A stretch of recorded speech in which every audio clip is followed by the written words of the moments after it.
Kung magiging patas ako kay Robert, kailangan maging patas din ako kay Patrick. Tama na nga yan. Kahit ano pa yan, si Robert, huwag mong kalimutang anak mo pa rin.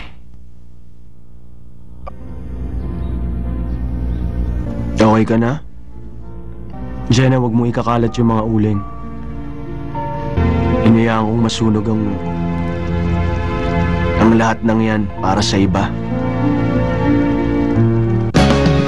Bakit kahit na nasasaktan lumalapit pa rin sa'yo't nagmamahal, tinitiis ito. Mahal mo lang ako. Bakit kahit na nasasaktan lumalapit pa rin sa'yo't nagmamahal, mahalin mo lang ako. Bakit kahit na nasasaktan lumalapit pa rin sa'yo't nagmamahal? Robert, hinahanap ka ng papa mo.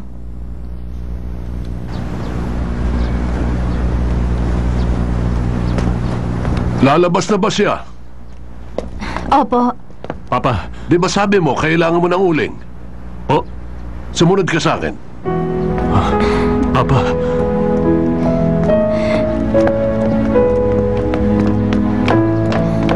Mag-iingat kayo.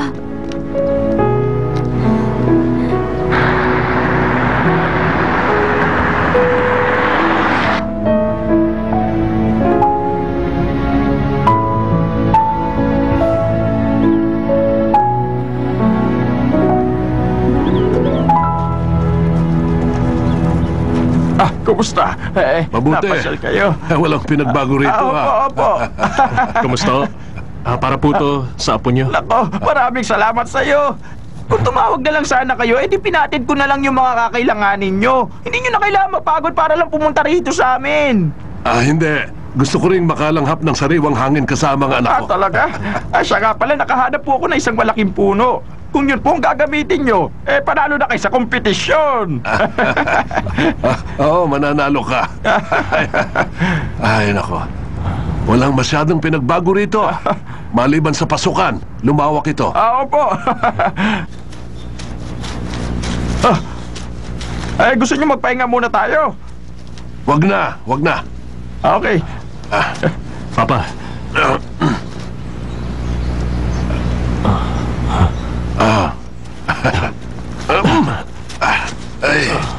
Malapit na ho tayo. Mabuti. Ay.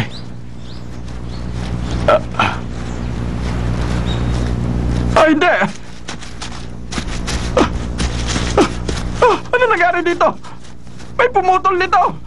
May magnanakaw na kumuha nito. Ako, paano na yan? Ang malas naman. Ano nangyari? Teka, ano ba ibig mong sabihin? Kasi, tingnan niyo po ito. May pumutol nitong puno ko, Director. Pero, hindi maaari yan. Ay, paano kaya ito nangyari? Sino kaya ang pumutol nito? 1, 2, 3. Wow, ang bilis niyan. 1, 2, 3. Ayan. 1, 2, 3. Ayan. Naduna ito.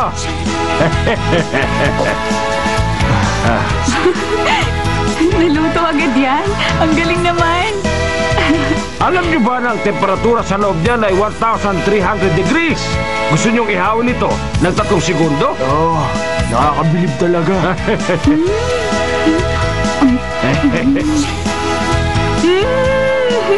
Ngayon lang ako nakatakim nito.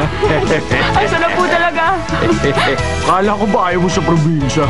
Kapag ganito, titigilin ako dito ng 2 buwan. Nandito ako! Nandito ka na pala.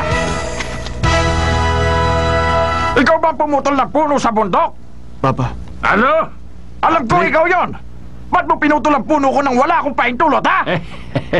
Kalokohan yan. Matagal ko lang nakita yon. Mas nauna pa nga ako sa iyo eh. Ako ang unang nakakita nun, at hindi ikaw! Oh, Heto, kimchi ito. May ginseng din po. Papa, ito po. Kumain na po kayo. ah.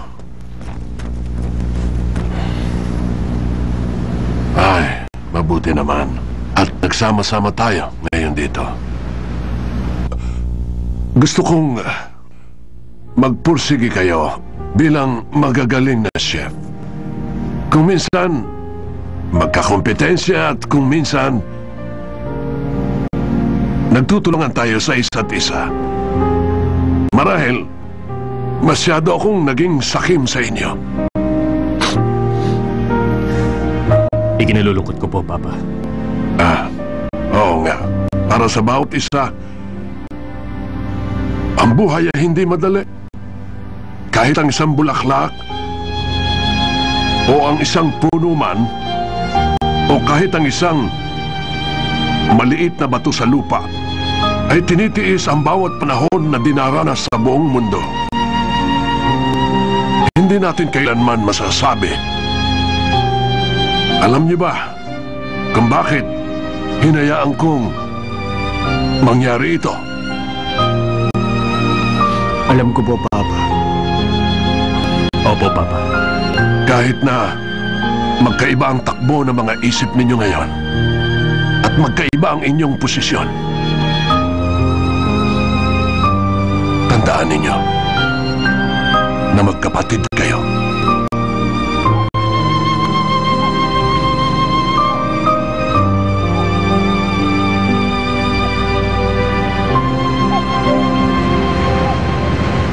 Don't say A toast! goodbye. Friendship.